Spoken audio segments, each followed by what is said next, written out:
estaríamos hoy si Él no hubiera llegado a nuestras vidas? ¿Dónde estaríamos hoy si Él no hubiera transformado nuestra vida, nuestro entorno, nuestra familia? Señor, en esta mañana, en este día de culto,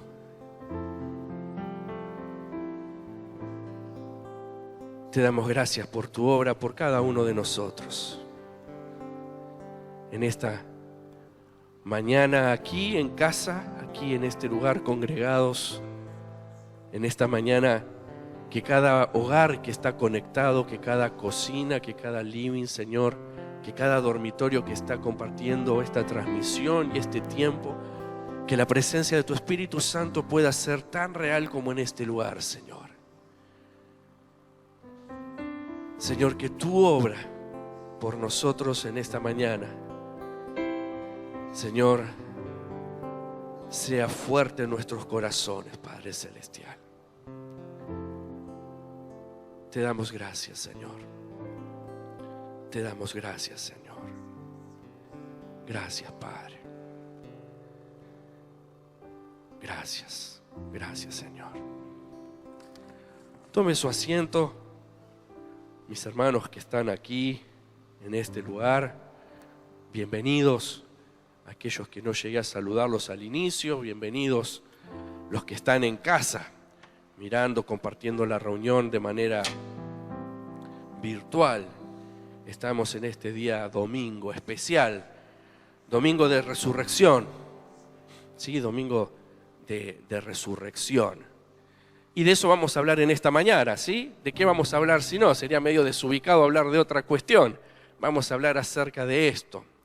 Los últimos años hemos estado compartiendo y haciendo reuniones especiales en Semana Santa, jueves, viernes, sábado y domingo. Hasta el año pasado, que con la cuarentena se complicó, ya estábamos cerrados, y recordaba en estos días que desde casa tuvimos reuniones especiales de Semana Santa. Tuvimos ahí desde el living, ahí con Lore, compartiendo de manera virtual los días especiales de Semana Santa. Este año cambiamos la estrategia, cambiamos el modo, y lo que preferimos fue preparar el corazón y ver o mostrar acerca de 7 verdades de la obra de Jesús por cada uno de nosotros. A ver, de los que están acá, ¿cuántos vieron alguno de los videos de las 7 verdades? Levanten la mano bien alta.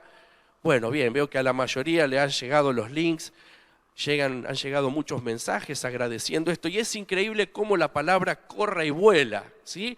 Porque hasta en Estados Unidos estaban viendo los videos acerca de estos que hemos estado compartiendo. Así que ese era también un poco el motivo, ¿sí? Cuando nos congregamos acá, la palabra llega hasta cierto lugar, pero cuando la alargamos de otra manera, es como que corre mucho, mucho más. Les invito a que me acompañen al libro de Mateo, Mateo 28. Allí vamos a estar iniciando el sermón en esta mañana. Mateo 28.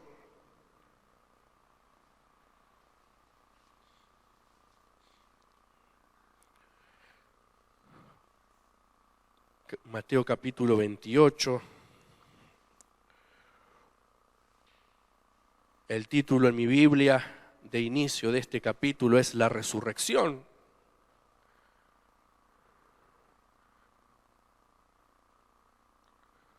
La resurrección. Y dice el versículo 5 en adelante, 5 y 6, voy a leer, dice: Mas el ángel respondiendo dijo a las mujeres: No temáis vosotras, porque yo sé que buscáis a Jesús, el que fue crucificado. No está aquí, pues ha resucitado, como dijo. Venid, ved el lugar donde fue puesto el Señor. No está aquí, pues ha resucitado, como dijo. Oramos. Señor, en esta mañana, luego de cantarte, luego de alabarte, luego de ofrendar, Señor, ahora es momento aquí en este lugar, en casa, compartir el consejo de tu palabra. Señor, lo que vos querés recordarnos o quizás hablarnos por primera vez. Señor, que el entendimiento esté abierto en esta mañana, que tu Espíritu Santo nos permita recibir lo que vos tenés para cada una de nuestras vidas. Señor, que nuestros corazones puedan ser tierra fértil, que nuestros corazones puedan ser buena tierra para recibir tu palabra. Señor, en este lugar y en casa, desde los más pequeños hasta los más grandes, Señor, sea la porción justa, Señor, para cada uno de nosotros, en el nombre de Jesús. Amén, amén y amén. Como les decía, hoy vamos a hablar acerca de la resurrección de Jesús. Vamos a hablar lo que hoy se celebra. Para muchos estos días son días tristes, son días de sufrimiento, porque se recuerda todo lo que Jesús sufrió. Y hay personas como que hasta sufren ellos mismos, pareciera todo lo que Jesús padeció en esos días previos.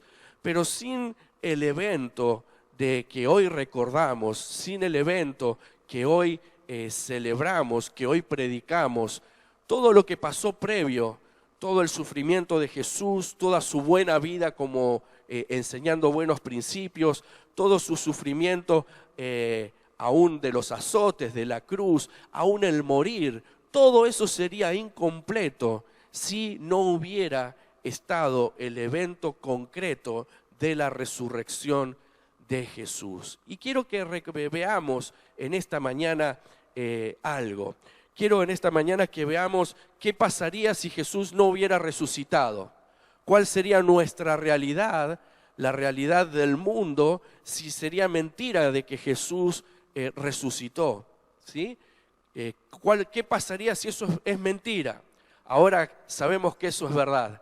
Y vamos a ver, porque eso es verdad, qué cosas tenemos y debemos vivir con esa realidad. Pero ¿sabía usted de que ahí nomás, mientras al ratito, digamos, de que Jesús resucitó, ya el enemigo empezó con tretas, empezó para querer confundir y querer mostrar de que era mentira esto de que Jesús había resucitado? Está en Mateo 28, ¿está ahí? Baje unos versículos más al versículo 11 de este capítulo 28. Dice, mientras ellas iban, estas mujeres que recibieron la noticia de que Jesús había resucitado, dice, mientras ellas iban, he aquí unos guardias fueron a la ciudad y dieron aviso a los principales sacerdotes de todas las cosas que habían acontecido. Y reunidos con los ancianos y habido consejo, dieron, ¿qué cosa? Mucho dinero a los soldados, diciendo, decid vosotros, sus discípulos vinieron de noche y lo hurtaron, estando nosotros dormidos. Y si esto lo oyere el gobernador, nosotros le persuadiremos y os pondremos a salvo. Y ellos, tomando el dinero, hicieron como les había instruido. Este dicho se ha divulgado entre los judíos hasta el día de hoy. Encontramos ya gente corrupta. Encontramos ya en la Biblia ahí gente sobornada. Encontramos ahí de que Jesús resucita, ocurre un gran evento, un gran estruendo. Jesús desaparece porque resucita y sale de esa tumba, y los soldados que estaban afuera se pegaron un jabón bárbaro. Pero era mentira de que de noche le habían robado el cuerpo. Era mentira de que ellos estaban dormidos y algo había pasado ahí, sino que estos soldados habían visto lo que realmente había pasado. Y ellos van, y en vez de hablar con sus jefes soldados, digamos, del reino aquellos para el cual ellos trabajaban, estos soldados ahí al ver esto van y hablan con los principales religiosos del momento, van y hablan con los ancianos y les dice mientras pasó todo esto. Y ahí es como que hay un gran consejo. Qué peligroso a veces cuando nos juntamos, ¿no? Para sacar algo y dar algún consejo. Esperemos que no sea como el consejo que salió de esa reunión. Que el consejo de esa reunión fue, bueno, vamos a darle una buena suma de dinero para que digan de que ustedes dormían y que mientras dormían, los discípulos vinieron y se llevaron el cuerpo. Fíjese de que desde ahí nomás comienzan tretas, comienzan mensajes para echar por tierra lo que verdaderamente había pasado con Jesús. Pero también me sorprende algo que va a ser uno de los puntos del sermón, de que las evidencias que tenemos de la realidad de que Jesús resucitó echan por tierra todas las mentiras del diablo que quieren hacer confundir o que quieren dejar o minimizar ese hecho de la obra de Jesús.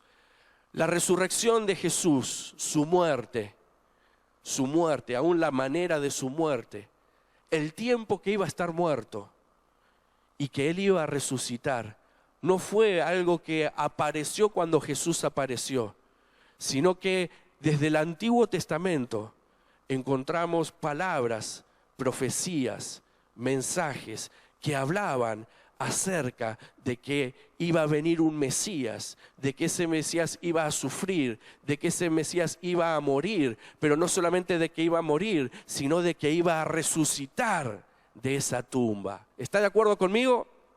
Amén. Dice Job, capítulo 19, versículo 25, yo sé que mi Redentor vive y se levantará del polvo. ¿De quién está hablando Job? Cuando allá en la antigüedad, sabía que Job, si bien está antes de los Salmos, históricamente Job, en la historia del mundo, digamos, él se posiciona bien cerca de Génesis, ¿sí? No está a la mitad del Antiguo Testamento, sino que es de los primeros hombres allá en la antigüedad. Y ese Job, en su relación con Dios, le fue revelado. Y él en cierto momento ahí, en el capítulo que les decía, 19:25, él dice, yo sé que mi Redentor vive y que del polvo será levantado. Ya desde esa antigüedad Dios iba revelando ese interés de reconciliar al hombre y que iba a haber un Mesías, iba a haber un único posible Salvador para reconciliar al hombre con Dios. El Salmo 16, versículo 10, el salmista David dice, no dejarás mi alma en el Seol, ni permitirás que tu santo vea corrupción. Muchas veces cuando leemos eso pensamos que David está hablando de sí mismo. Pero si usted estudia profundamente la palabra y busca cuando dice tu santo, no está hablando de él. Está hablando y apoyándose en una palabra que está vinculada al libro de Samuel, cuando comienza con las promesas acerca de un Mesías. David mismo mira hacia adelante y habla de un Mesías. El Salmo 22 también nos habla de esto. Libro de Isaías, capítulo 53, y búsquelo, vamos a leerlo juntos. Isaías 53. 2 versículos vamos a leer en Isaías 53. Versículo 10 y 11. ¿Lo encontró? Versículo 10 dice, con todo eso, Jehová quiso quebrantarlo, sujetándole a padecimiento. Cuando haya puesto su vida en expiación por el pecado, verá linaje, vivirá por largos días, y la voluntad de Jehová será en su mano prosperada. Versículo 11, verá el fruto de la aflicción de su alma y quedará satisfecho.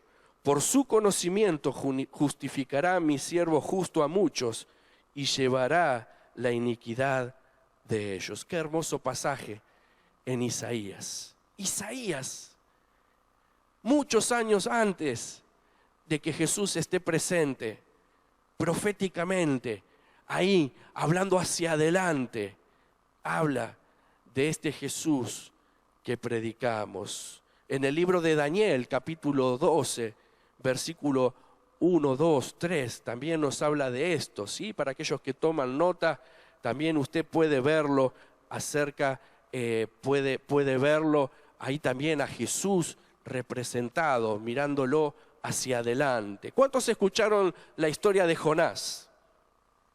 ¿Sí? De los que están acá, a ver, ¿cuántos escucharon la historia de Jonás? Sí, no vamos a entrar en dilema qué pescado era el que se tragó a Jonás, si era ballena o no era ballena, no es el tema del día, pero ¿cuántos días estuvo Jonás en el vientre del pez? ¿Cuánto? 3. En la palabra encontramos, haciendo mención a esto, que de la misma manera que 3 días estuvo Jonás en el vientre de la ballena, así es necesario que el Hijo del Hombre esté 3 días en un estado de guardado, por decirlo de alguna manera, para luego resucitar a vida. Resucitar a vida.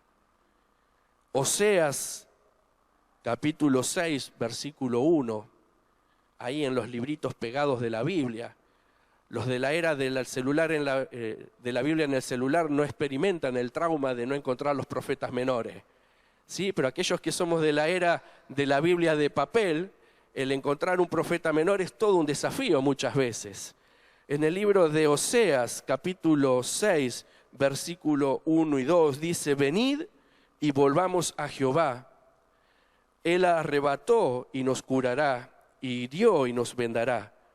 Nos dará vida después de 2 días, y en el tercer día nos resucitará, y viviremos delante de él. Profeta Oseas.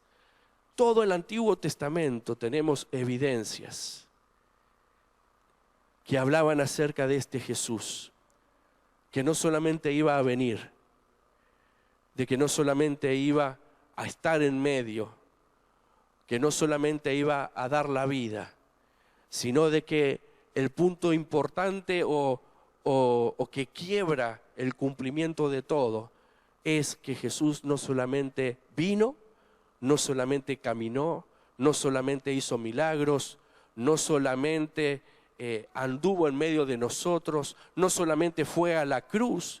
Y muchas veces el último recuerdo o la última imagen que se tiene de Jesús es el Jesús crucificado. Pero la obra de Jesús es completa, no con la imagen del Jesús en la cruz, sino con la imagen de la tumba abierta, con un Jesús que no pudo ser retenido por la muerte.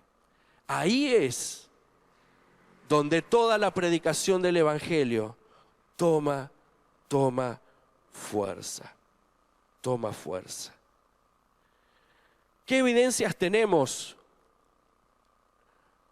de que Jesús resucitó? ¿Sabe que algunos dicen por ahí de que no murió verdaderamente, sino de que se sintió muy mal, tuvo un colapso, por decirlo de alguna manera, como que se desmayó y aprovecharon eso para decir que estaba muerto?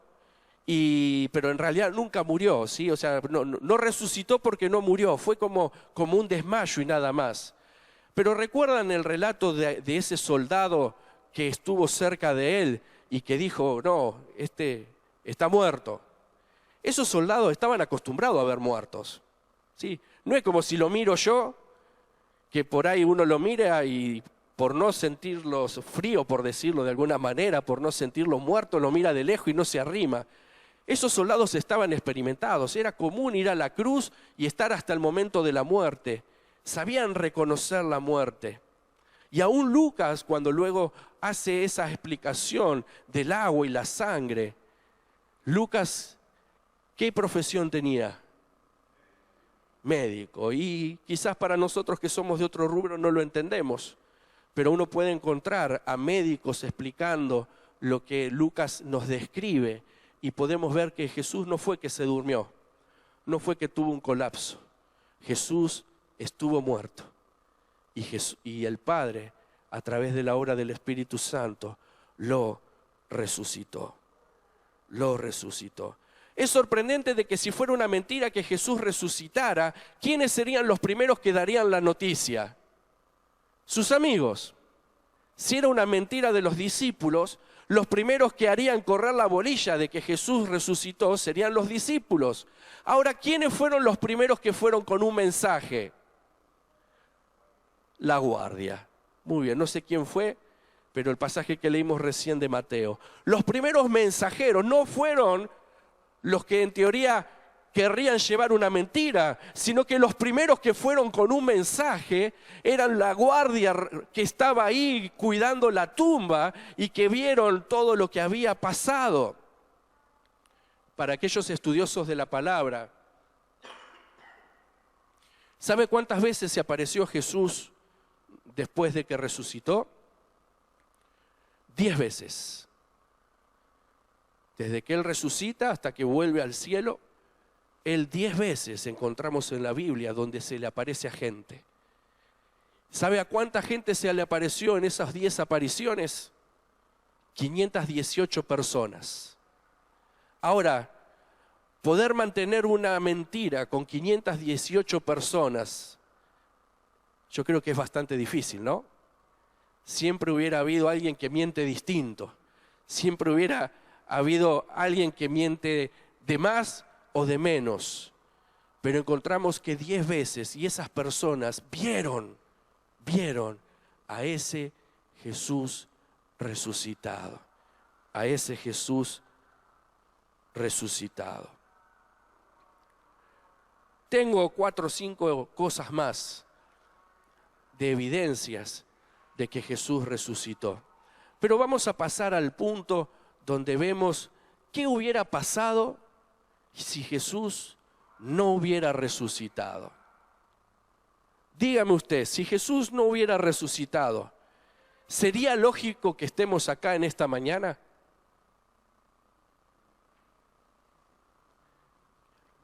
¿Qué dice usted? A ver, ¿cuántos dicen que sí? ¿Cuántos dicen que no sería lógico? Así hago más fácil. A ver, no voy a contar las manos. Mi cerebro está centrado en el sermón, si no se me va a ir para otro lado. ¿Sabe usted que si Jesús no hubiera resucitado, la iglesia como la conocemos en sí misma no existiría? Si Jesús no resucitó, la iglesia como la conocemos no tiene sentido. Porque ¿cuándo nace la iglesia? Nace luego de que Jesús muere y le dice a sus discípulos que se vayan a un lugar a esperar la llenura, la llegada del Espíritu Santo. Y cuando esos discípulos obedientes se reúnen en ese aposento alto, y en ese aposento alto se quedan esperando algo de que no sabían qué era, ¿sí? Porque nosotros leemos y pensamos que sabemos qué es eso, pero Jesús le dice, vayan y esperen que va a venir el Espíritu Santo, y ellos dirían, ¿qué es eso? No sabían con qué se comía, no se sabía cómo se experimentaba, no se sabía cómo iba a ser eso, pero ese grupo de hombres y mujeres estuvieron en ese aposento alto y esperaron, y esperaron. Si Jesús no hubiera resucitado, la iglesia no tendría sentido. Si Jesús no hubiera resucitado, ¿dónde estaría el Espíritu Santo? ¿Estaría con nosotros? ¿Cuándo venía el Espíritu Santo? Cuando Jesús volvía al Padre. Es decir, que el Espíritu Santo no estaría activo en medio nuestro. ¿Usted siente al Espíritu Santo que mora en su corazón? ¿Sí? Eso es símbolo de que Jesús ha resucitado. Si Jesús no hubiera resucitado, sería al divino tener Nuevo Testamento. Porque el Nuevo Testamento está para contarnos los hechos, los eventos de Jesús, de la iglesia y el cumplimiento de las promesas de lo que Jesús dijo. Si Jesús no hubiera resucitado, solamente tendría valor, por decirlo de alguna manera, todo el Antiguo Testamento, pero el Nuevo Testamento no tendría razón de ser. Si Jesús no resucitó, no tiene sentido de que haya iglesia, no tiene sentido de que se predique. Porque ¿qué predicaríamos? ¿Cuál sería nuestro mensaje? No habría misiones si Jesús no resucitó. ¿Cuántos se bautizaron en agua alguna vez? ¿Sí? Bueno, si no se bautizó, lo invito a que se bautice. Es un paso de fe importante. Ahora, si Jesús no resucitó, ¿nuestro bautismo en agua tiene sentido? No. ¿Por qué? Porque en ese bautismo lo que significa, lo que simboliza es de que yo me sumerjo, mi viejo hombre queda ahí abajo, y como Cristo se levantó de los muertos, yo me levanto a una nueva vida a través de la obra de Jesús. Es decir, que si la obra de Jesús, si Él no hubiera resucitado, ni siquiera el bautizarse tendría sentido en nuestra fe. Si Jesús no hubiera resucitado, ¿tendría sentido participar de la Santa Cena? No tendría sentido. Los domingos no iríamos a la iglesia, probablemente. Sí, a alguno le gustó la idea.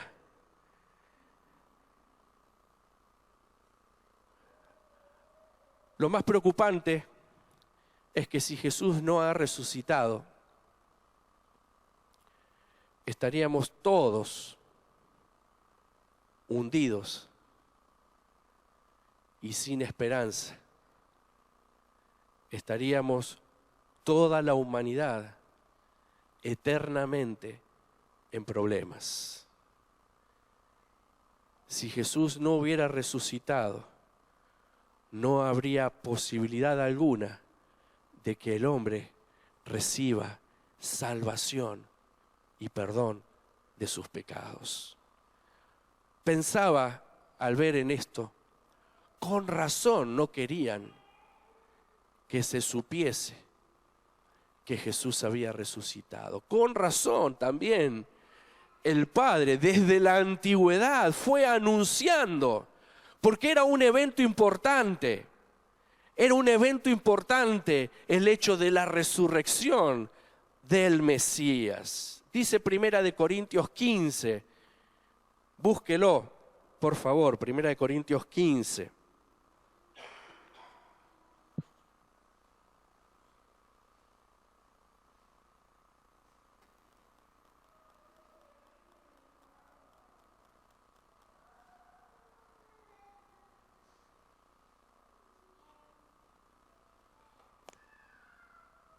Primera de Corintios 15.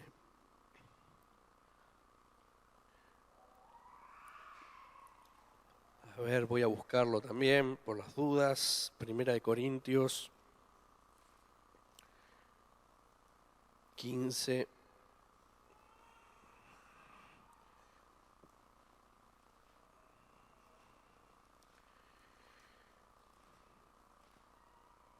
Primera de Corintios 15, 14.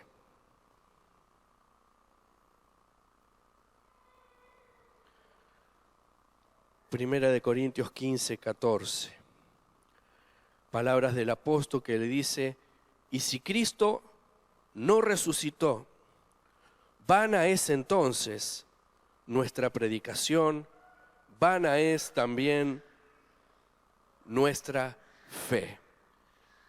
A ver, de los que están acá, un valiente que se anime a dar un sinónimo de vana. ¿Qué es lo que significa? ¿Qué es lo que está queriendo decir cuando dice vana es nuestra predicación, vana es nuestra fe? Muy bien, sin sentido. No tiene sentido nuestra fe, no tiene sentido nuestra predicación si hubiera sido de que Jesús no hubiese resucitado. Si Jesús no resucitó, sería un simple mártir más. Sería un simple hombre más de la historia, con buenos valores, con buenos principios, que dio su vida por un ideal, pero no más que eso. Pero a causa de que Él resucitó, creemos que es declarado Hijo de Dios, con todo lo que eso abarca. Menos mal que Jesús ha resucitado. Menos mal de que la tumba no pudo retenerlo. Menos mal de que dijo sí a la voluntad del Padre hasta último momento. Menos mal que dijo, yo quisiera otra cosa, yo quisiera zafar de lo que hay por delante, yo prefería tomarme otra copa, no esta, pero dijo, pero no sea lo que yo prefiero, sino sea lo que vos tenés preparado. Menos mal que estuvo dispuesto a sufrir todo lo que sufrió, pero cuando Él estaba sufriendo todo lo que sufrió, cuando Él estaba mirando todo lo que había por delante, Él tenía la plena seguridad que esa tumba fría, aunque a estrenar, no lo iba a poder retener, sino de que el Padre lo iba a levantar y Él iba a salir en victoria. ¿Para qué? Para que vos y yo tengamos una vida distinta, para que vos y yo podamos volver a tener comunión y relación con Dios. Gracias a que Jesús resucitó, sus promesas son confiables. Cuando alguien le dice algo, le dice 10 cosas y de las 10 fallan, 3 son mentira o falla. Usted le cree, pero le cree menos, ¿no? Y si después le falla otra vez, le va creyendo menos. Y si en un tema que habla, que es netamente importante, le falla, pierde credibilidad. En el hecho de que Jesús haya resucitado, nos da la plena confianza que todas sus promesas son 100% confiables. Dice Primera de Corintios, porque ante todo les transmití a ustedes lo mismo que yo recibí, que Cristo murió por nuestros pecados según las Escrituras, que fue sepultado, que resucitó al tercer día según las Escrituras. Fíjese, acá en Corintios 2 veces usa la expresión de que murió según las Escrituras, que resucitó según las Escrituras. ¿Qué está queriendo decir? ¿Vieron todo lo que hablamos del Antiguo Testamento? Lo que está queriendo decir es que todo lo que estaba escrito, Jesús lo cumplió. Cuando Él dice consumado es todo lo que tenía que venir a hacer, fue hecho. Puedo terminar mi historia tranquilo. Y puedo ir a esa tumba sabiendo de que el Padre lo iba a levantar de entre los muertos. Primera de Pedro 1:3 dice, alabado sea Dios, Padre de nuestro Señor Jesucristo, por su gran misericordia, que nos ha hecho nacer de nuevo mediante la resurrección de Jesucristo, para que tengamos una esperanza viva. ¿Saben que mucha gente tiene una esperanza muerta? Mucha gente lleva al Jesús de la cruz. Y recuerdo en la casa de mi familia ver tantas veces esas imágenes. Y mucha gente, la esperanza está en un santo, en algo sin vida. Pero nuestra esperanza está viva. ¿Puede decir amén? ¿No lo llena de gozo esto? Lo primero que encontramos es que es 100% confiable. En este tiempo donde falta tanta confianza, donde las promesas del hombre tienen fecha de vencimiento, las promesas de Dios y lo que Jesús ha dicho, lo que Dios ha prometido, es 100% confiable para nuestras vidas. Nuestra esperanza está viva, está viva. Dice Juan 1:12, pasaje que deberíamos recitar de memoria. Dice, mas a todos los que le recibieron, a los que creen en su nombre, les dio potestad de ser hechos hijos de Dios. ¿Cuántos hijos de Dios hay aquí en esta mañana? ¿Sí? en casa también, si vos estás ahí tomándote un mate y sos hijo de Dios, tomate ahí el minuto para reflexionar en esto. ¿Sabes por qué sos un hijo de Dios? Porque Jesús ha resucitado. Porque su obra fue 100% completa. Y el hecho de ser un hijo de Dios transforma nuestras vidas. Primera de Pedro, antes lo leímos, decía esto, decía, nos ha hecho nacer de nuevo a una esperanza viva. Nacer de nuevo. ¿Se acuerda Nicodemo? Ese hombre mayor, conocedor de la palabra, que le intrigaba y quería encontrarse verdaderamente con el Mesías, y que va de noche a ver a Jesús y comienza a preguntarle, y Jesús le dice, tenés que nacer de nuevo. Y Nicodemo le dice, ¿cómo nacer de nuevo? Si yo ya soy un hombre mayor, un hombre grande, ¿cómo hago para entrar al vientre de mamá? Y Jesús le dice, no es volver al vientre de mamá, sino es que aceptes la obra de Jesús en tu vida, lo aceptes como tu Señor, como tu Salvador, y en ese nacer de nuevo cambia nuestra eternidad. Romanos 10:9 dice que si confesares con tu boca que Jesús es el Señor y creyeres en tu corazón que Dios le levantó de los muertos, serás salvo. ¿Usted cree que Jesús es el Señor? ¿Es el Señor? Amén. Segundo punto, ¿cree de que le resucitó de los muertos? Entonces su palabra nos dice que obtenemos salvación. ¿No es hoy un día de gozo? ¿No es un día de alegría hoy? ¿No es un día para recordar lo que Jesús hizo por nosotros y honrar ese sacrificio? Pero no solamente mirar el sacrificio, sino recordar el sacrificio en la cruz y agradecer porque Él ha resucitado. Y algo más, estar atentos porque Él viene pronto. Romanos 4:24 dice, Romanos 4:24, sino también con respecto a nosotros, a quienes ha de ser contada, esto es, a los que creemos en el que levantó de los muertos a Jesús, Señor nuestro, el cual fue entregado por nuestras transgresiones y resucitado para nuestra justificación. A través de la obra de Jesús hemos sido justificados. Amén. Otro pasaje de Romanos dice, Romanos 6:22 dice, mas ahora que habéis sido libertados del pecado y hechos siervos de Dios, tenéis por vuestro fruto la santificación y como fin la vida eterna. ¿Cuántos son 100% perfectos?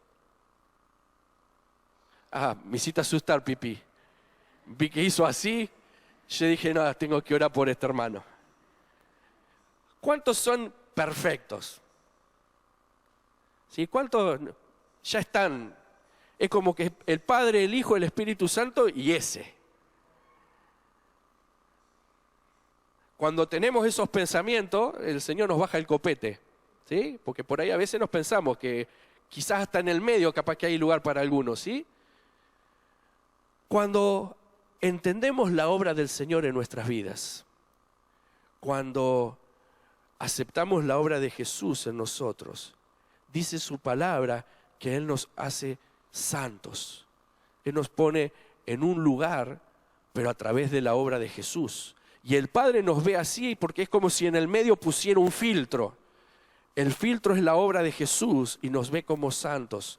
Pero en el pasaje que leemos, que les leí ahí en Romanos, dice de que hay un fruto en nosotros que es la santificación. ¿Qué es eso de la santificación? Es un proceso continuo. Es decir, no somos perfectos, pero tenemos que ir mejorando. ¿Cuántos pecan de los que están acá? ¿Sí? Vale levantar las dos manos y los pies también. Todos pecamos. Todos pecamos. Aquel que dice, no, yo no peco porque voy a la iglesia. Chamullo. ¿Sí? No, todos pecamos.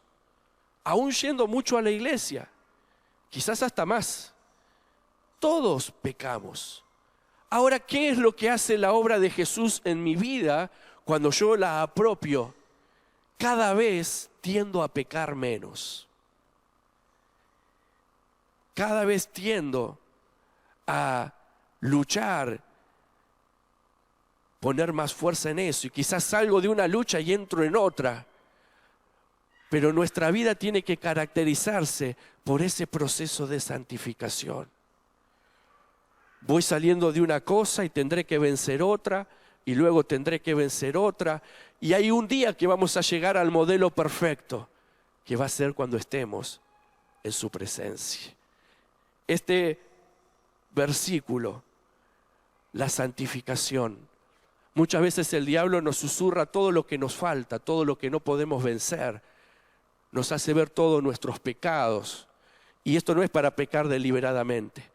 Lo que tenemos que ser es sensibles y entender de que puedo luchar contra esos pecados y que día a día tengo que irme pareciendo más a Cristo. Santificación. Y dice la última parte, y como fin, la vida eterna. ¿Cuántos piensan tener vida eterna? Leí algo en la semana que me sorprendió.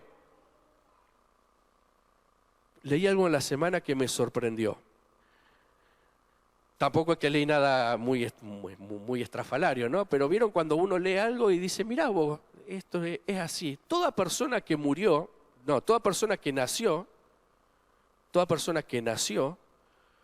va eternamente, va a vivir.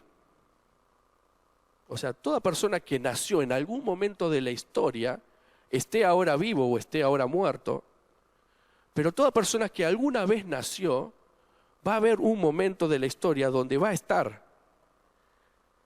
La diferencia es dónde vamos a estar eternamente. Algunos van a estar eternamente, con vida eterna, en la casa del Padre.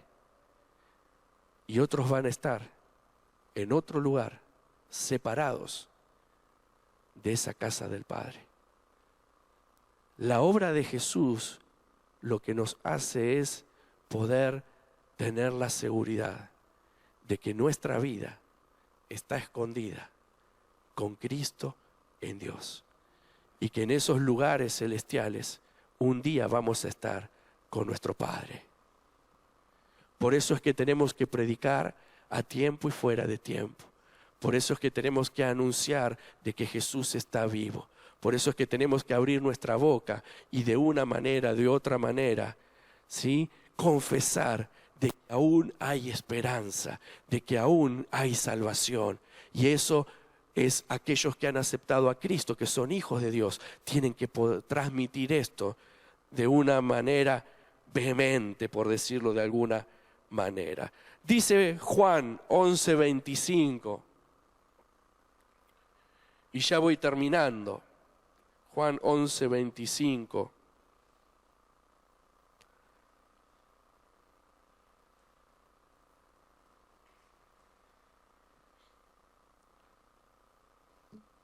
Juan 11:25.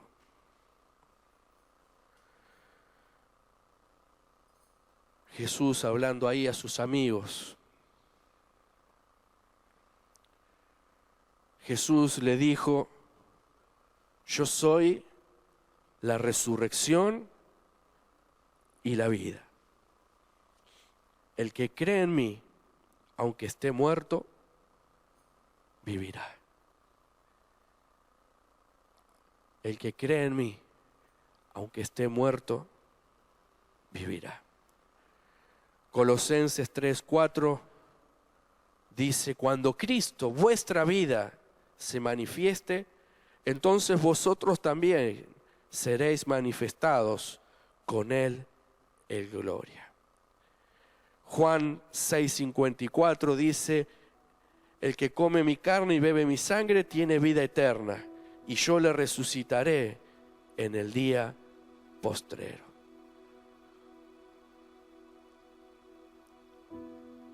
Si yo le preguntara,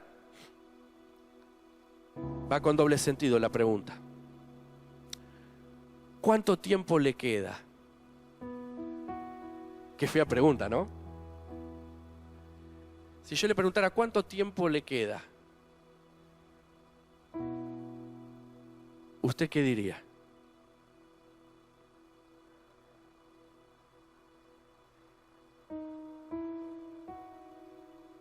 ¿Cuánto tiempo le queda?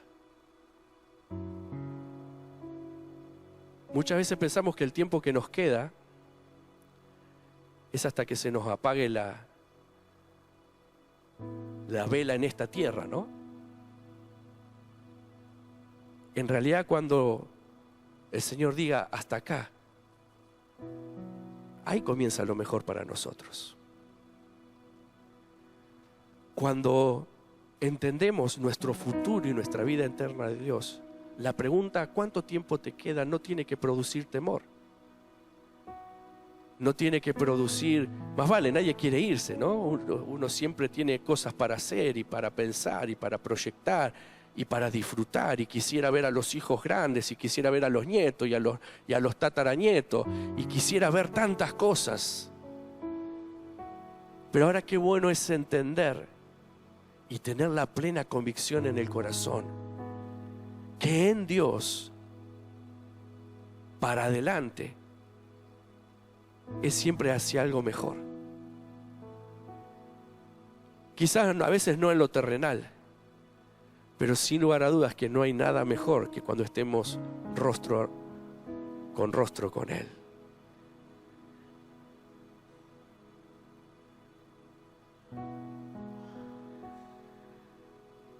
Menos mal que Jesús resucitó. Menos mal que su obra fue completa. Menos mal que el poder del pecado fue cancelado por ese sacrificio perfecto.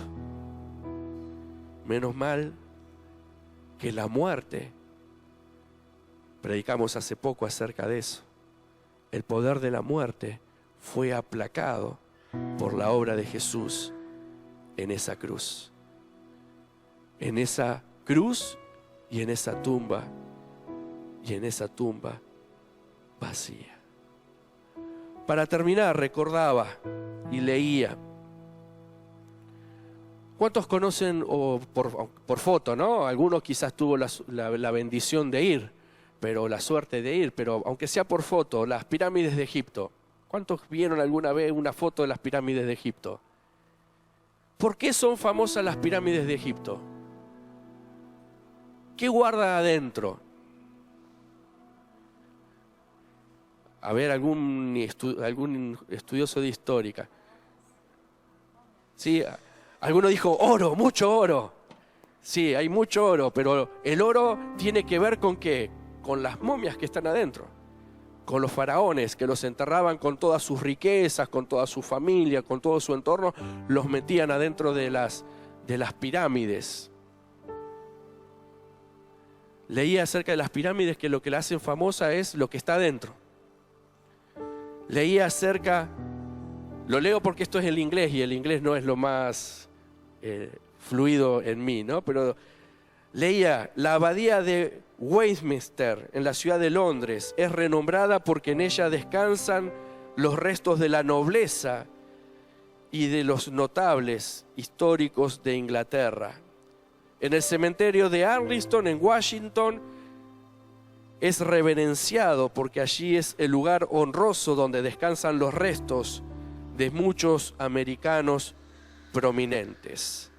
En la Catedral de Buenos Aires, seguramente alguno fue en algún viaje turístico a Buenos Aires, en la Catedral de Buenos Aires, rodeado de granaderos, descansan los restos de San Martín. En otro lugar, Montserrat, creo que están los restos de Belgrano. En Arabia Saudita, en una mezquita llamada la Mezquita del Profeta, adentro están los restos de Mahoma. Y en un lugar ahí de la India que no sé ni cómo se pronuncia, después le muestro cómo se escribe, si usted quiere saber, están los restos de Buda. Y se venera todos esos lugares por lo que está adentro. El único lugar que toma valor por lo que no está adentro es la tumba de Jesús. Porque la diferencia está de que al no estar en la tumba es que vale verdaderamente la pena seguir, venerar, por decirlo de alguna manera, a ese Jesús que ha resucitado. Todos estos lugares son famosos por lo que está adentro. Lo que le da fuerza a nuestra fe es que nuestra tumba, por decirlo del hacedor de nuestra fe, está vacía. El hecho de que podamos decir con confianza: Él ha resucitado. Él ha resucitado. No solamente ha muerto, no solamente ha sufrido, no solamente venció el pecado, venció la muerte. La tumba no pudo retenerlo. Y que Él haya cumplido hasta la última palabra que estaba escrita, hoy nos da esperanza. Y hoy hace que sea 100% confiable lo que Él nos ha prometido. Te invito a que cierres tus ojos. Vamos a orar. Luego vamos a adorar a nuestro Dios. Vamos a participar de la Santa Cena.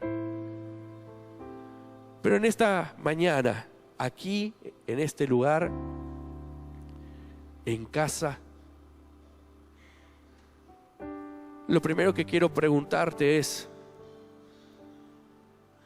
quizás hay algún amigo que está conectado, que en esta mañana escucha acerca de Jesús,